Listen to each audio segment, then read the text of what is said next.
Bien le bonsoir. Dans l'actualité de ce samedi 2 octobre 2021, finale de la Coupe du Sénégal de football. Casa, vainqueur de la rencontre de cet après-midi. Djambar a encaissé l'unique but du match dès la 10e minute de la rencontre. 6 personnes ont laissé leur vie sous les décombres tôt ce matin à Bel Air. Un immeuble de 2 étages s'est effondré autour de 4 heures ce samedi. La question de la semaine, Sud Quotidien s'interroge sur le niveau de vie des parlementaires sénégalais.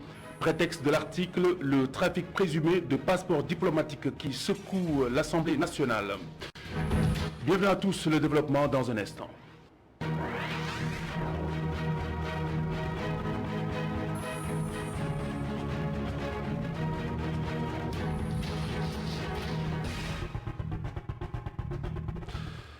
Le Casa Sport, vainqueur de la Coupe du Sénégal 2021, Djambar s'est incliné 1-0, ouverture du score dès la 10e minute de la rencontre. But signé Aliou Diatta, attaquant de l'équipe de la Casamance. Casa qui accroche ainsi donc le 3e trophée de la Coupe du Sénégal à son tableau de chasse. Compte rendu de cette finale qui s'est jouée cet après-midi à Thiès en direct dans ce journal avec Sekou Seydi. Bonsoir. Bonsoir Khalifa Diadé, vous l'avez si bien dit, c'était une fête du football sénégalais parce que les amateurs du championnat local avaient envie de retrouver cette Coupe du Sénégal qui n'a pas été disputée en 2020 à cause de la Covid-19. Le temps d'été, c'était bien Teungueth FC qui l'a remporté en 2019. C'était un match qui était âprement disputé entre deux équipes qui ont un style de jeu qui n'est pas similaire. Le Djambar connu par son jeu, son beau jeu, mais surtout une rapidité dans les transitions, les passes entre les lignes. Mais aujourd'hui, l'équipe qui a été déjouée par l'équipe du Casa Sport, l'entraîneur des académiciens l'a même reconnu, en conférence de presse, il a beaucoup insisté sur la qualité de l'adversaire. Pour lui, l'adversaire était de taille, c'est pourquoi ils n'ont pas pu produire le jeu leur style de jeu autant pour moi. Donc pour cette finale, vous l'avez dit, c'est le 4e sacre du Casa Sport en Coupe du Sénégal, mais le Casa Sport, c'est l'une des équipes qui joue le plus de finales au Sénégal. Pourtant, c'est d'ailleurs la 7e finale de l'équipe du sud du pays qui en a perdu 4 et là c'était son 3e sacre comme l'équipe qui avait envie de relever avec un coup parce que Casa n'a pas gagné de trophée majeur depuis 2013. En 2011, l'équipe avait remporté cette coupe et en 2012, champion du Sénégal, en 2013, vainqueur de la Coupe de la Ligue. Pour le Djambar, l'entraîneur l'a dit en conférence de presse, ce match, tout comme ces matchs disputés, c'est-à-dire les 2 matchs quart de finale, demi-finale et puis le match de préliminaire face à Wakria, vont permettre à l'équipe de mieux préparer son match contre Inyama prévu le 15 de ce mois-là. Ce sera un match aller-retour pour donc se qualifier en phase de groupe de la Coupe CAF. Donc c'est une équipe qui n'a pas grand-chose à perdre. Certes, elle avait envie de gagner ce trophée qu'elle n'a jamais remporté. Djambar a été champion du Sénégal en 2015, a remporté cette coupe en 2018, mais n'avait jusque-là pas gagné le trophée de Coupe du Sénégal, qui est le trophée le plus important de la Fédération sénégalaise de football, puisqu'il est parrainé par le chef de l'État, qui a d'ailleurs décaissé une enveloppe de 50 millions, 30 millions pour l'équipe vainqueur et 20 millions pour le finaliste malheureux. La fête n'est pas terminée, vous entendez derrière moi les Djambadons du Casa Sport qui va certainement continuer à célébrer ce sacre et qui va sûrement continuer ainsi jusqu'à Ziguinchor pour poursuivre cette belle fête.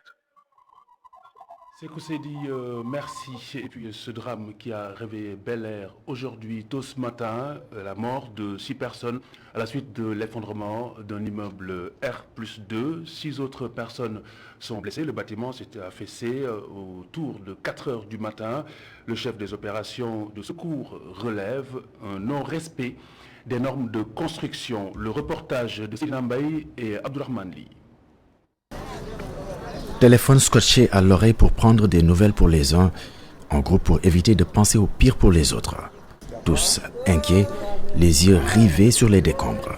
Un immeuble R+2 s'est affaissé vers 3 heures du matin dans ce quartier de Bel Air.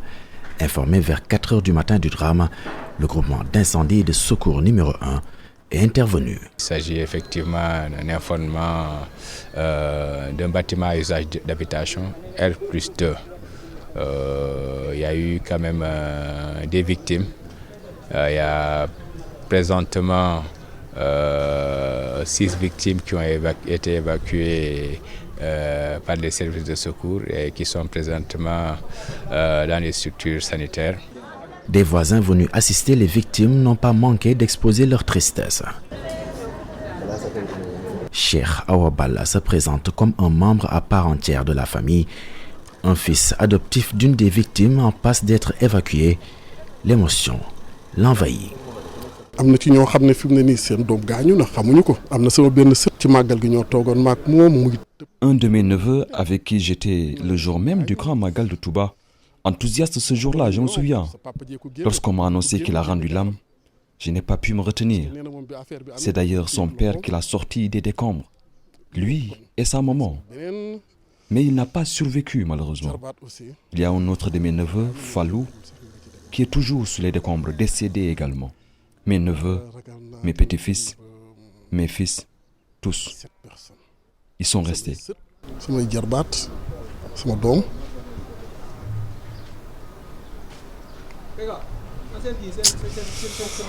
Le chef des opérations, par contre, ne veut pas prendre ce risque. Le lieutenant-colonel Pape Ange-Michel Diatta donne un bilan provisoire de 6 victimes en attendant la fin des opérations. Les opérations sont en cours. Présentement, on ne peut pas être plus précis.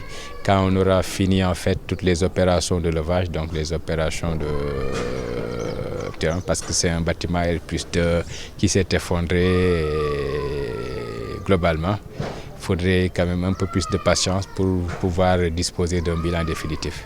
6 victimes, des morts, des blessés.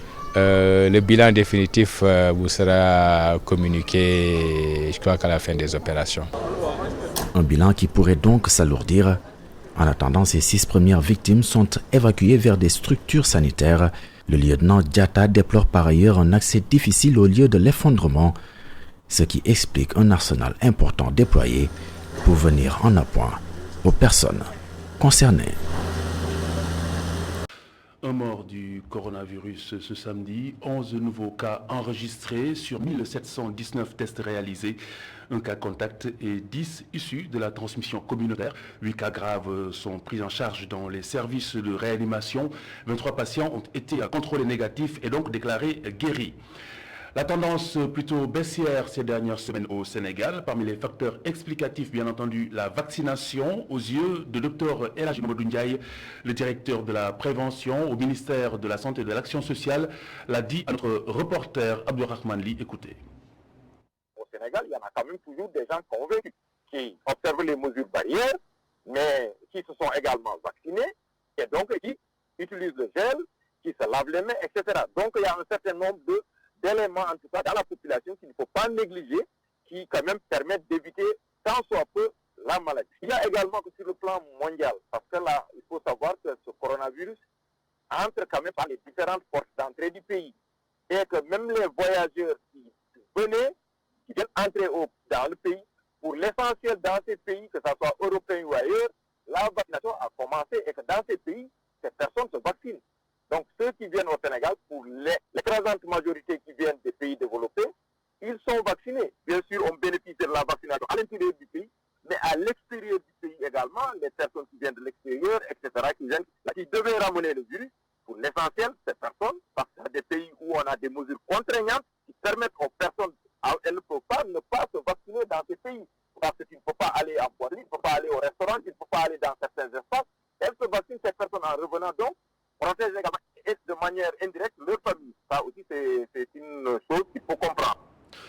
Octobre Rose, la campagne de sensibilisation est lancée ce vendredi. Le dépistage précoce est le principal défi de cette présente campagne. La Ligue sénégalaise contre le cancer entend sillonner le territoire national, l'ensemble donc du pays, pendant que les autorités sanitaires s'attaquent à l'amélioration des conditions de prise en charge des personnes atteintes. Octobre Rose, un mois pour la sensibilisation contre le cancer. Une occasion pour la Ligue sénégalaise contre le cancer de faire dépister le maximum de femmes pour une prise en charge précoce. La majorité des malades qui sont pris en charge atteints de cancer, ce sont des malades qui ont le cancer du sein. Ça nous réconforte et qu'ils ont une capacité de prise en charge des malades. Donc nous démarrons Octobre Rose par cette visite et que tout le mois d'octobre, la LISCA va faire des consultations sur rendez-vous. Nous prendrons 30 malades par jour, 30 le matin, 30 l'après-midi pour éviter la concentration et éviter la contamination du virus du Covid-19. Et que nous allons aussi en décentralisation, nous allons aller avec notre partenaire qui va financer des activités sur Podor, Dagana, Saint-Louis, Louga, Diourbel, Khombol et Rufisque. Et là, nous allons déposer ce que nous allons faire. Ce sera un dépistage pour tout le mois d'octobre. Le ministre de la Santé souligne la mise en œuvre des outils de diagnostic, de traitement et de prévention du cancer. Une nette amélioration des conditions de prise en charge des personnes atteintes. Le chef de l'État, le gouvernement, ne ménageront aucun effort pour véritablement renforcer l'ensemble des investissements, mais aussi l'ensemble des programmes pour la lutte contre le cancer. Souvenez-vous, en 2018, nous avons effectivement introduit la gratuité de la chimiothérapie chez la femme et j'ai pu constater aujourd'hui que cela marche bien et nous n'avons pas d'impair de ce point de vue-là. Le Sénégal aussi, sur les investissements, a fait un travail remarquable. Aujourd'hui, dans toutes les régions du Sénégal, nous avons des équipements de mammographie qui nous permettent véritablement de gérer toute la question du dépistage. Mais au-delà, 30 centres sont équipés pour faire du traitement des lésions précancéreuses. Cela me paraît aussi essentiel. L'hôpital Dalal Jamm de Guédiawaye a accueilli le lancement d'Octobre Rose. Durant un mois, des activités de sensibilisation seront menées à travers le pays pour amener la population à connaître et à participer à la lutte contre le cancer. Mamadou Lamine Fati, merci. Toute autre chose à Soumbédioune, un centre d'épuration des eaux usées sur les cendres de l'école Amadou Alimaï. Le projet provoque l'ire des anciens élèves de cet établissement. Un patrimoine historique, disent-ils, à préserver à tout prix. Les anciens de cet établissement, donc, de Soumbédioune, ont partagé leurs préoccupations lors d'une journée aujourd'hui de nettoiement dans la perspective de la prochaine rentrée des classes. Augustin Mandang et Sénébou Babou étaient sur place. À l'entrée, un camion de ramassage d'ordures. Dans l'enceinte de l'école de Soumbédioune, une équipe de l'UCG procède au nettoiement et au désherbage. La journée de nettoiement sert de tribune aux anciens de l'école qui lancent un cri de cœur. Effectivement, il y a 4 ans de cela, il y avait des rumeurs qui parlaient de la délocalisation de l'école de Soumbédioune. Nous avons fait une marche qui n'était pas programmée. Nous avons eu une convocation de la part du sous-préfet qui nous avait dit qu'il n'y aurait pas de démolition. Mais 4 ans après, il y a eu des personnes qui sont venues faire des mesures dans cette école-là. Et ensuite, il y a le bureau d'études qui est venu nous approcher, organiser une réunion pour nous dire que c'était le volet social de leur projet. Donc il fallait que l'école soit délocalisée. Cette école vieille de plus de 60 ans sera délocalisée au profit d'un centre d'épuration des eaux usées. Les anciens de l'école désapprouvent cette décision. Bon, ils nous disent qu'ils veulent mettre à la place un centre d'épuration des eaux usées.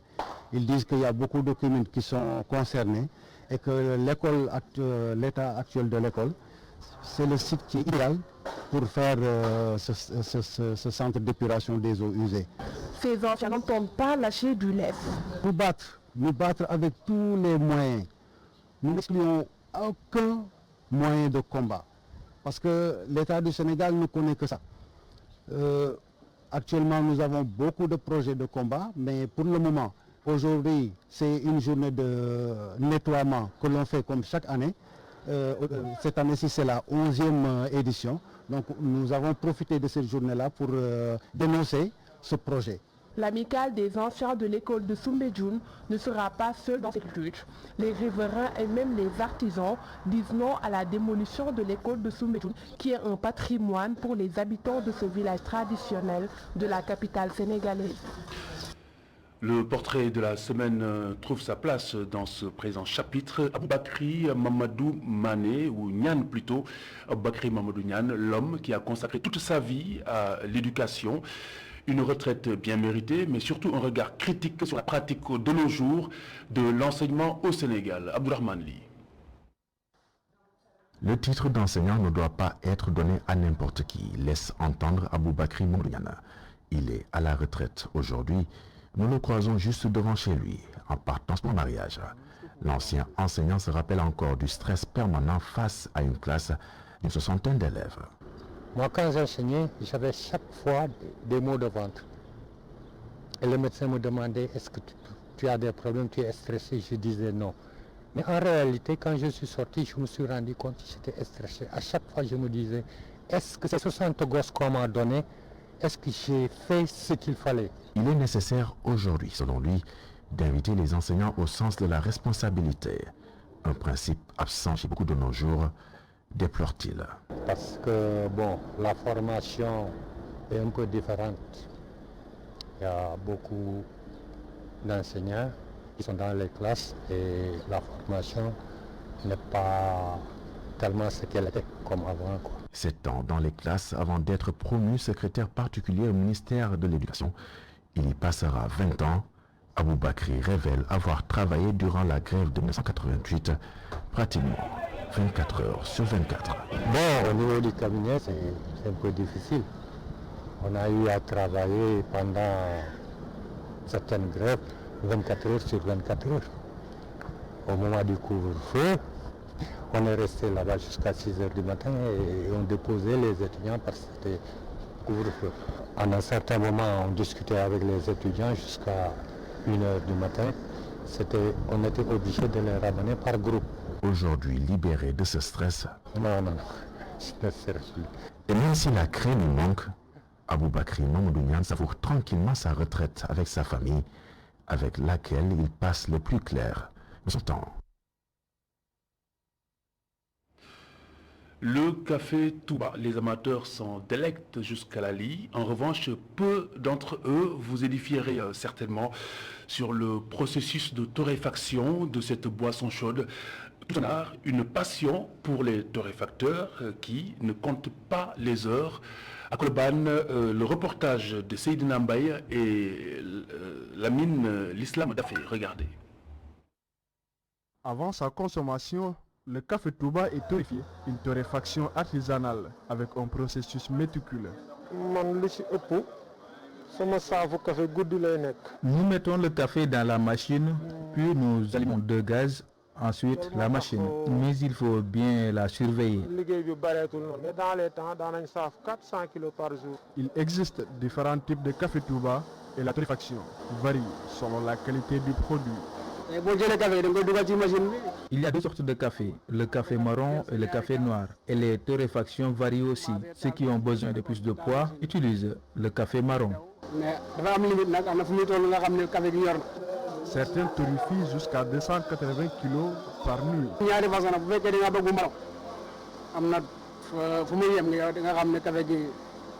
Je travaille généralement la nuit. Je vais torréfier 280 kg, même si ce n'est pas tous les jours, parce que le marché est un peu saturé. Mais auparavant, nous torréfions 400 kg de café Touba par jour.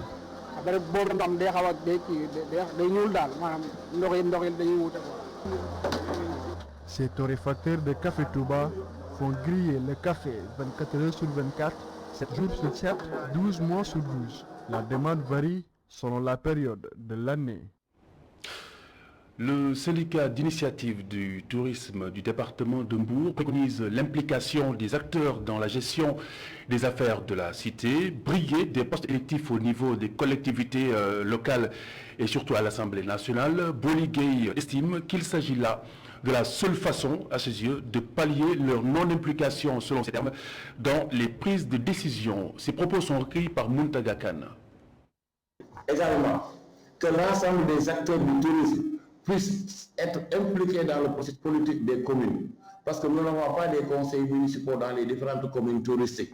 Nous n'avons pas un député touristique. Nous n'avons pas des conseils économiques et sociaux touristiques. Et je souhaiterais que pour cette fois-ci, vraiment ce que le président Macky Sall a fait pour nous, et nous aussi qu'on puisse lui retourner vraiment le devoir de lui retourner ce qu'il a fait pour nous dans le secteur. On doit participer dans les différents conseils municipaux des 6 pôles touristiques du Sénégal. Nous voulons aussi avoir des députés touristiques. Nous voulons avoir des conseils économiques touristiques. Nous voulons être des parties prenantes dans les pouvoirs de décision qui se prennent aujourd'hui du sommet. Les acteurs du tourisme ont toujours été laissés en rade. Mais c'est ainsi, avec la volonté affichée du chef de l'État d'accompagner le processus du développement du tourisme, nous aussi de la même manière, nous allons l'accompagner dans toute la politique qui va être définie pour l'intérêt des nationaux. Une note de sport avant l'article de la semaine. Le mouvement Nawetan de Yeumbeul Sud qui ne veut plus dépendre des subventions. Les ASC entendent ainsi gagner leur autonomie financière et le ministre de l'économie, du plan et de la coopération a saisi la balle au rebond pour offrir son appui. Amadou Hott est interrogé par Mme Lamine Fati. C'est un point extrêmement important. Il est crucial, comme le président Sen l'a suggéré, de rendre autonomes les ASC. Il ne s'agit pas de demander tout le temps des subventions. Il s'agit d'avoir des projets rentables, des projets générateurs de revenus, générateurs de cash flow, pour pouvoir donc financer les ASC et les rendre autonomes. Donc je m'engage également à travailler avec les ASC pour trouver pour chaque ASC une solution pour qu'elles puissent avoir des activités donc, économiques qui permettront de générer des revenus. Je pourrais faire quelque chose personnellement, mais je pense également que les collectivités territoriales, en particulier les mairies, ont le rôle à jouer dans ce processus de transformation des ASC et d'autonomisation des ASC. Et je pense que personnellement, on va faire des actions. Mais Inch'Allah, j'espère, avec l'appui de tous, qu'à partir de février 2022, ce genre d'activités seront beaucoup plus faciles pour nous. Au-delà de nos investissements personnels, on pourra disposer d'un outil pour faire des investissements institutionnels. Et puis, origine 7e journée de la première ligue anglaise. Chelsea d'Edouard Mendy qui prend le dessus sur Southampton 3-1. Manchester United de Cristiano Ronaldo qui cale à domicile face à Everton 1 but partout. Occasion ratée donc de prendre le fauteuil de leader. L'article de la semaine dans un instant. Quel est le réel niveau de vie de nos parlementaires au Sénégal? Interrogation de Sud Quotidien, c'est le trafic présumé de passeports diplomatiques qui inspire l'article seulement. Des scandales qui font vaciller l'hémicycle dans notre pays. Ce n'est pas une première, un constat de notre confrère qui a signé l'article de la semaine. Barresso et El Hadj Malick Cissé ont rencontré en l'occurrence Jean-Michel Diatta.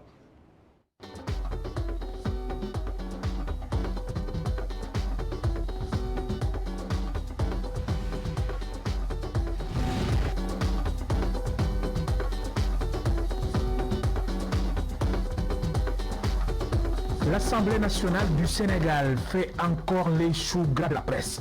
Depuis quelques années, des députés hors la loi sont cités dans des scandales. Dernier en date, le trafic présumé de passeports diplomatiques. Vous conviendrez avec moi que quand on entend un député impliqué dans des affaires pareilles, le Sénégalais lambda, je dirais même l'observateur en tant que tel, se demandera pourquoi un parlementaire, lui qui est supposé voter les lois, lui qui est supposé contrôler l'action publique, lui qui est supposé représenter la population au niveau de ce Parlement, puisse être mouillé dans des affaires de trafic de faux billets, de visa ou bien de passeport, ou encore même avec ces querelles qu'on entend chaque fois, des fois, lors des plénières, même si par ailleurs, on pourrait voir la même chose par rapport aux querelles, mais les faux billets et consorts, ça c'est inimaginable. C'est pour cela que ceux qui sont censés voter les lois enfreignent les lois.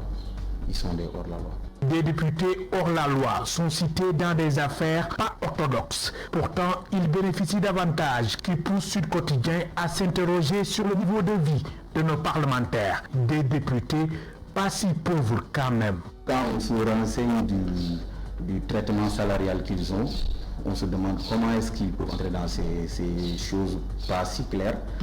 Parce que, évidemment, le simple député a pas moins de 1,3 million le mois, sans compter les 300 litres qu'il a. Et si vous prenez pour le président le bureau, ceux qui sont dans le bureau, au sein du bureau, ils ont un salaire de 2 millions, plus 1000 litres de carburant. Les autres qui sont des adjoints de président de groupe parlementaire, ils sont à 1,6 million, plus les 1000 litres d'essence du moins. Donc une personne pareille, quand on l'entend dans des affaires peu orthodoxes, on se dit qu'est-ce qui la motive, parce que ce n'est pas un problème d'argent.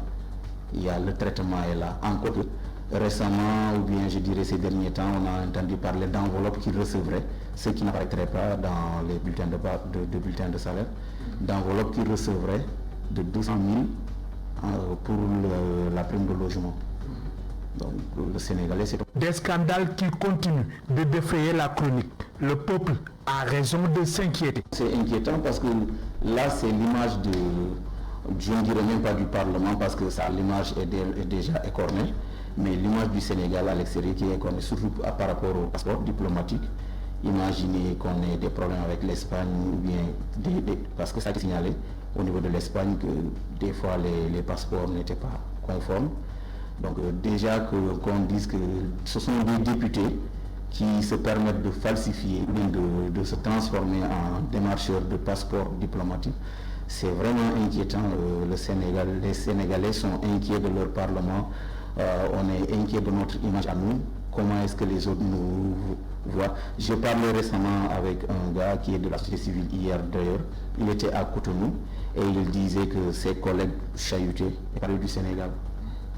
C'est vraiment inquiétant. Le changement de désignation des élus du peuple s'impose. C'est du moins l'avis de Moussa Diaw, enseignant-chercheur en sciences politiques à l'UGB. Dans l'entretien qu'il a accordé à mes confrères, il estime qu'il faut revoir le modèle actuel d'élection des députés. Au niveau de la liste proportionnelle, le président choisit beaucoup de gars qui sont aussi... Et encore que il les choisit sur la base de leur base, sans pour autant se demander comment ils ont fait pour avoir cette base-là. Et vous savez que dans la politique, il y a certains qui viennent pour le business, donc il y a un investissement qui est fait. Après, quand ils vont aux affaires, ils attendent un retour sur l'investissement. D'autres aussi proposent qu'il y ait le scrutin uninominal. C'est que la population ou bien la collectivité en tant que telle choisisse son maire, son député du moins, parce que le mode d'élection actuel peut faire que tu choisis une seule personne. C'est la personne que tu connais dans ton département. Tu veux que cette personne soit députée. Mais ce choix-là peut impacter sur les 165 députés. Donc si c'était uninominal, on n'allait pas avoir ces listes de proportionnels et consorts. On aurait juste des listes par département. Ça faciliterait le choix. Et encore que ça permettrait de régler cette histoire d'enquête de moralité. Parce que ce sera la base, on connaîtra les gens, on saura s'ils sont impliqués politiquement, s'ils ont une conviction politique et consort, ce qui permettra de faire le choix au niveau local.